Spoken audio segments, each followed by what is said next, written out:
saya sendiri itu kan ya anak desa ya Cak. Dari kecil itu kita sering dengar ungkapan yang sampai gedenya tuh setelah saya tahu artinya jadi lucu. Misalnya kalau sambutan MC pertama-tama kita memanjatkan puji dan syukur itu, akhirnya saya bertanya kenapa kok kita harus memanjatkan puji dan syukur, dan jawabannya tuh jadi lucu Cak. Ya kita harus memanjatkan puji dan syukur karena puji dan syukur memang tidak bisa memanjat sendiri. Dan memang, memang iya. Loh, ini ilmunya Cak Nun loh.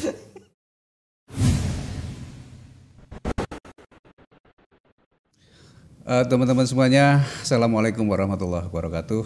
Waalaikumsalam warahmatullahi. Kita kembali di ruangan yang bernama Dialog Tidak Tega, dan masih bersama saya, Cak Nun, dan tamu spesial saya, Dr. Acong.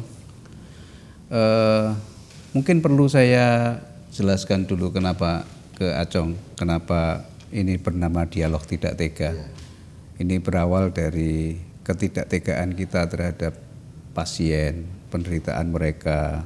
Tetapi lama-lama ini berkembang menjadi ketidaktegaan kita terhadap diri kita sendiri, terhadap sistem. Kebetulan sifat Nabi Muhammad nomor 1. Yang beriman itu sifat Nabi Muhammad itu adalah tidak tega kepada orang yang menderita. Dan sifat itu bukan bikinan dia, tapi digelarkan oleh Tuhan. Jadi Allah menyebut laqad ja'akum rasulun min anfusikum, sifat pertama azizun alaihi ma anittum. Jadi Muhammad itu selalu tidak tega melihat orang menderita. Dan itu kita kemudian anggap, nanti terusnya baru yang 3 tadi, mengayomi, penuh kasih sayang, saling percaya itu kan. Raufur Rahim nantinya gitu. Kira-kira itu sebabnya kita sebut ini dialog tidak tega. Dialog tidak tega.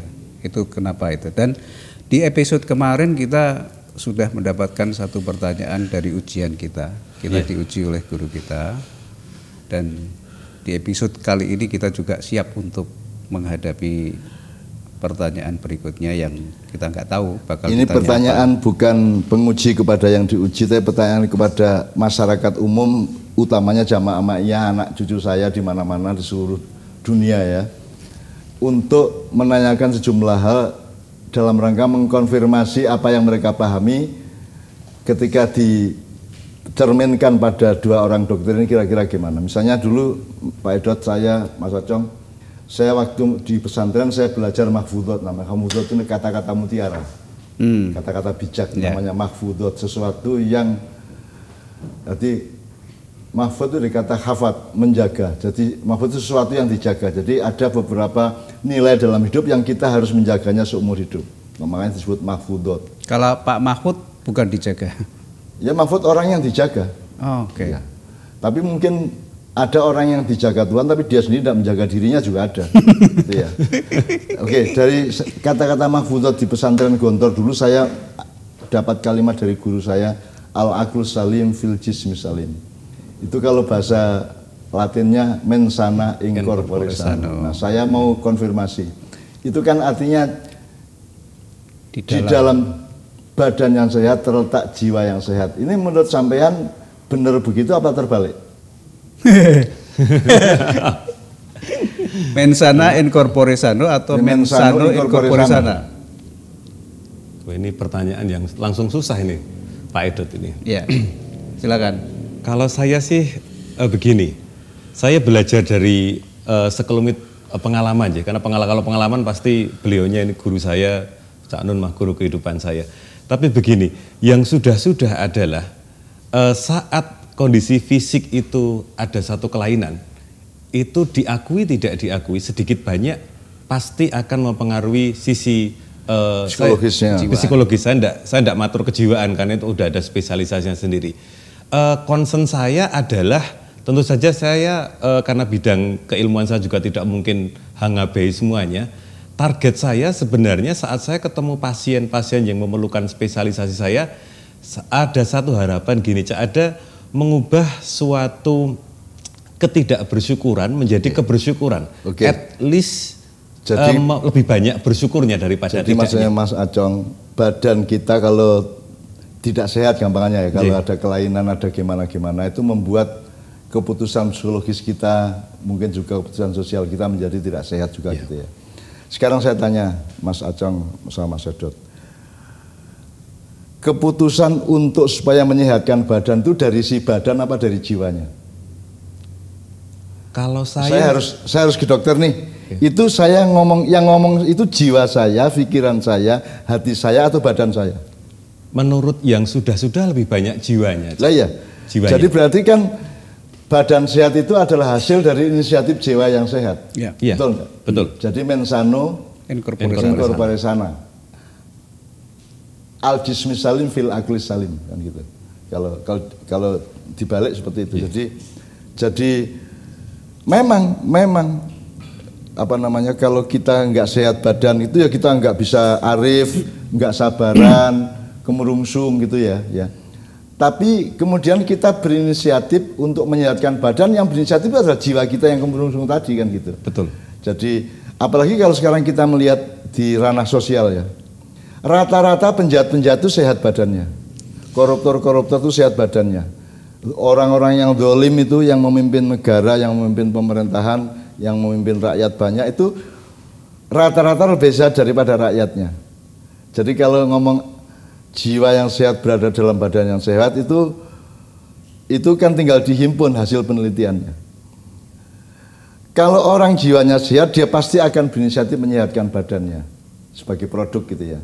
Tapi kalau orang yang badannya sehat, jiwanya tidak sehat, dia tidak berinisiatif untuk menyehatkan jiwanya karena yang punya inisiatif untuk menyehatkan jiwa adalah jiwa itu sendiri, akalnya itu sendiri atau hatinya itu sendiri kan gitu. Karena badan kan tidak punya amr. Tidak punya irodah, tidak punya kemauan, tidak punya kehendak, bahkan tidak punya pemahaman. Badan tidak. Jadi al jismus salim, badan yang sehat itu sesehat-sehatnya dia tidak punya kehendak. Badan yang sehat itu pasti hanya merupakan produk dari jiwa yang sehat. Jadi kalau yang saya ingin konfirmasikan tadi itu kan adalah itu mensana incorpore sano itu apa tidak lebih tepat kalau mensano incorpore sana. Al jismus salim fil akli salim gitu. Karena kalau dilihat hulu hilirnya, dilihat produk dan produsen dan produknya, jiwa itu kan produsennya, kehendak, pemikiran, pemahaman, pemetaan, pengertian dan seterusnya, itu kan dia yang melahirkan satu kerucutan kehendak itu supaya badannya sehat yang itu. Tapi itu pun kalau menurut saya itu belum jangkep betul, Cak. Artinya ada juga orang yang secara fisik sehat, secara jasmani sehat, secara rohani dia sehat. Tetapi kalau secara sosial dia tidak sehat, maka dia tidak disebut dengan orang yang sehat atau jiwa yang sehat. Nah, masalahnya kan kalau kembali ke Mas Acong kan soal batas. Kalau al-jismus salim, badannya sehat itu batasnya agak lebih gampang. Ya, darah mengalir lancar, tekanannya sedemikian rupa, ya toh, sarafnya punya kepekaan sedemikian rupa, tidak ada yang kecepit atau segala macam itu ya. Pokoknya ukuran-ukuran sehatnya badan itu agak lebih sederhana dibanding ukuran jiwa yang sehat. Kita mungkin selama ini memang tidak pernah mempelajari, karena yang kita pelajari kan cuma psikologi. Psikologi kan tidak ada Tuhannya, kan gitu kan. Ilmu psikologi aja kan tidak ada Tuhan. Artinya kalau saya itu sehat itu menurut Tuhan, maka saya pelajari semua informasi dari Tuhan. Gitu. Jadi ilmu pengetahuan saya mengenai jiwa yang sehat itu dari informasi Tuhan, karena yang bikin Tuhan ya. Gitu loh. Maka saya tidak dibikin oleh orang Amerika, saya tidak diciptakan oleh orang Inggris, orang Eropa, dan maka yang saya pakai adalah wacana dari Tuhan. Maka saya pelajari kitab-kitab Al-Quran, kitab-kitabnya Tuhan itu. Nah, sekarang misalnya gini, kan ada istilah dalam bahasa Indonesia Mas Acong ya, sehat walafiat. Apa maksudnya afiat itu? Kan kita dari kecil jadi sehat walafiat. Itu bahasa Arab loh. Sihah walafiat. Ya. Tapi kan kita tidak pernah mengelaborasi, membreakdown afiat itu apa. Misalnya gini, dialog tidak tega. Ini kan rada loro iki. Wong kok ora tega gitu. Wong kok ora tega ning ndi ora tega ndelok wong becak, ndak tega. Lihat pengemis ndak tega, lihat anak ngamen ndak tega. Itu kan bisa disebut orang sakit juga gitu loh, oleh sudut tertentu gitu, oleh sudut ilmuwan tertentu. Padahal dari sudut yang lain, ketidaktegaan itu adalah puncak kesehatan jiwa manusia. Karena sifat Muhammad yang nomor satu adalah azizun alaihi ma anittum. Orang yang selalu tidak tega, berat hatinya. Azizun alaihi ma anittum, berat hatinya ngelihat orang yang menderita. Gitu. Kan gitu. Nah, jadi sekali lagi di dalam pemahaman modern ini kita ini butuh kepastian, bukan kepastian ya, butuh pemahaman yang lebih matang tentang kesehatan badan dan kesehatan jiwa. Kan dokter kan harus sangat sehat jiwanya di dalam menangani pasien. Yeah. Bayangin nek dokter loro jiwa dia kan susah kan ya. Yeah. Dokter harus sangat sehat secara kejiwaan, harus sangat sehat. Harus melebihi pasiennya kalau perlu kan gitu kan. Kesehatannya gitu. Jadi ini yang ingin saya konfirmasikan untuk anak-anak saya jamaah ma'iyah supaya kita tidak mudah untuk ikut kata-kata mutiara, ikut idiom-idiom atau istilah-istilah apa-apa yang sebenarnya tidak kita dalami, tidak kita takrifi, hanya kita taklimi saja kan gitu. Itu kira-kira Mas Edo. Quote of the day atau kata-kata mutiara. Tetapi juga kalau kita dinyatakan sehat itu artinya bahwa kita juga dijamin atas ide-ide kita di dalam tatanan sosial. Misalnya kalau misalnya kita punya ide untuk mengkritik seseorang dengan membuat lukisan, itu harusnya dijamin juga bahwa secara sosial, secara tatanan sosial itu dibolehkan, secara hukum juga dibolehkan. Artinya kalau kita sudah sehat jasmani, sehat rohani, tetapi kalau secara sosial tidak sehat, ya kita tidak masuk dalam definisi. Sekarang kalau mengacu dari paralel atau dari analogi kesehatan fisik atau jasad ya, kalau orang tangannya satu itu sehat enggak Mas? Disebut cacat kan, tangannya satu kan, selama ini musuhnya kemudian dieliminasi menjadi difabel. Tapi kan pemahaman mainstreamnya kan itu orang cacat karena tangannya cuma satu, kakinya cuma satu misalnya. Nah sekarang kalau urusannya kejiwaan kan banyak sekali orang yang gidang-gidang itu. Gidang itu tangan satu, kaki satu, mata satu gitu kan. Makanya Dajjal itu simbolnya adalah satu mata karena dia tidak bisa melihat fakta dengan keadilan dua mata gitu kan. Gitu kan. Jadi pertanyaan saya adalah kita belum pernah mengurusi juga di Fakultas Kedokteran maupun andaikan gabung dengan psikologi ya, juga belum mengurusi benar kesehatan jiwa ya, gitu ya. Makanya sehat walafiat itu ya jane ya istilah gitu. Idiom, ya. Tapi dari kecil itu emang saya sendiri itu kan ya anak desa ya Cak. Dari kecil itu kita sering dengar ungkapan yang sampai gedenya tuh setelah saya tahu artinya jadi lucu. Misalnya kalau sambutan MC pertama-tama kita memanjatkan puji dan syukur itu, akhirnya saya bertanya, kenapa kok kita harus memanjatkan puji dan syukur? Dan jawabannya itu jadi lucu, Cak. Ya kita harus memanjatkan puji dan syukur karena puji dan syukur memang tidak bisa memanjat sendiri. Dan memang iya. Loh, ini ilmunya Cak Nun loh. Tidak bisa memanjatkannya pakai apa ya? Mau tidak mau pakai keilmuan. Jadi kita berilmu untuk memanjatkan puji dan syukur. Kita harus bikin episode khusus mengenai ini. Ya, mengenai memanjat sendiri tadi itu. Ya, kita punya dan Mas Ajeng juga mengalami banyak pendalaman tadabur terhadap idiom-idiom yang diterima sejak kecil itu ya. Betul. Dari Quran, dari Islam, dari mana-mana gitu ya. Sekarang kita tidak sedang bikin video tentang outline pemahaman mengenai kesehatan jiwa. Karena sampean juga bukan pakarnya, saya juga bukan pakar sama sekali kan gitu kan. Tapi misalnya kita ambil saja serpian, kita ambil saja partnya, kita berpikir parsial dikit gitu. Kalau dokter itu sebenarnya dia itu penyembuh apa pengobat? Kalau saya disuruh pengusaha kesembuhan. Iya, dia apa penyembuh? Bukan penyembuh yang jelas. Pengusaha yang mengusahakan kesembuhan. Atau kalau kategorinya pengobat atau penyembuh, saya milihnya pengobat. Penyembuh ini urusannya Gusti Allah. Iya, jadi itu tidak hanya soal istilah tapi soal pendapat seorang dokter di dalam dirinya, dia sedang menyembuhkan apa mengobati kan berbeda.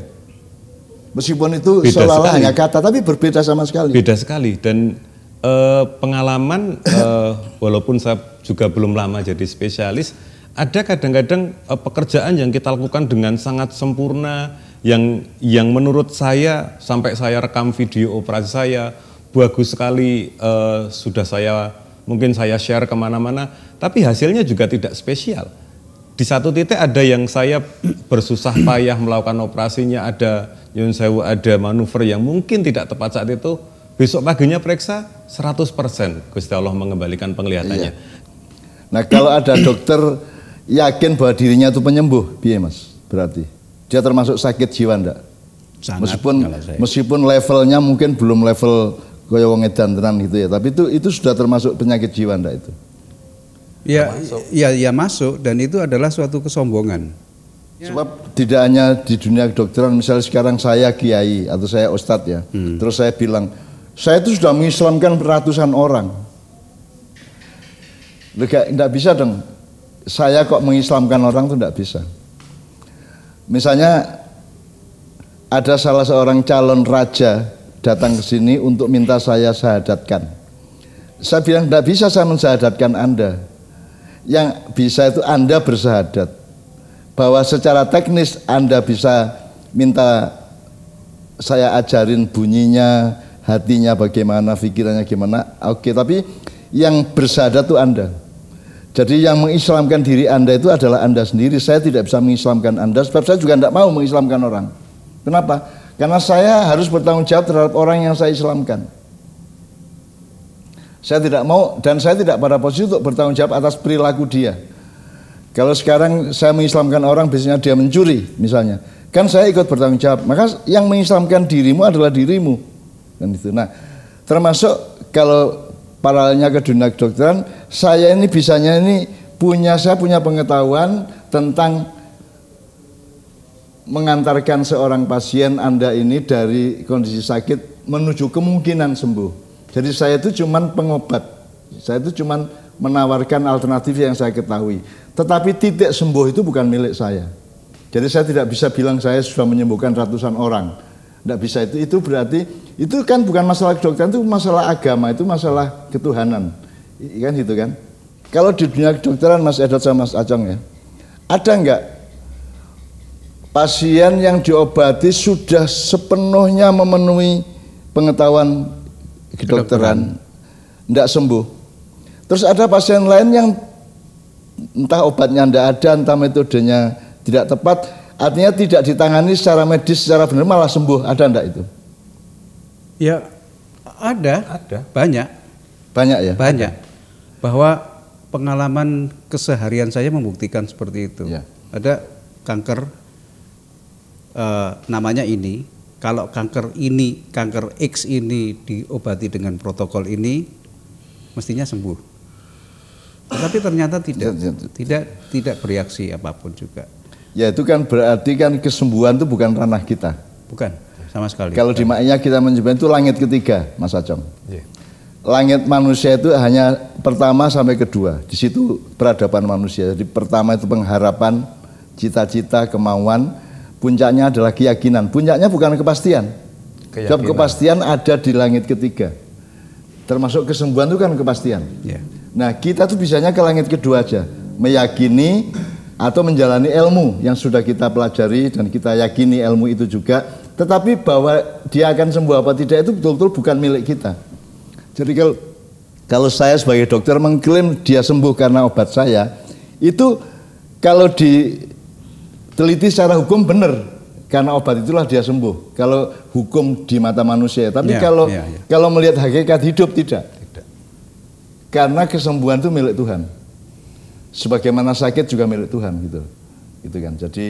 Jadi kalau sampai ada dokter terlalu merasa bahwa dia berjasa menyembuhkan orang, itu menurut sampean itu termasuk bagian dari penyakit jiwa, meskipun levelnya mungkin tidak terlalu tinggi gitu ya. Iya. Termasuk ya. Iya. Termasuk cacat ya. Iya. Nah itu bukan cacat di dokteran loh, itu cacat pengetahuan tentang semesta. Itu cacat kalau dalam agama Islam namanya cacat akidah. Itu cacat ya. Loh itu milik Tuhan, bukan milik kamu.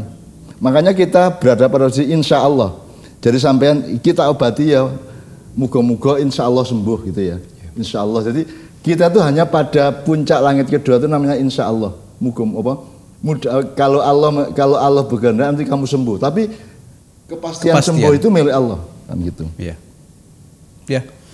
Baik teman-teman semuanya, nampaknya diskusi ini akan semakin menarik dan menyisakan kita banyak pertanyaan-pertanyaan yang itu akan memicu kita untuk berpikir, kita mentadabburi, kita akan semakin delosor kepada Tuhan. Dan kita akan lanjutkan di episode mendatang.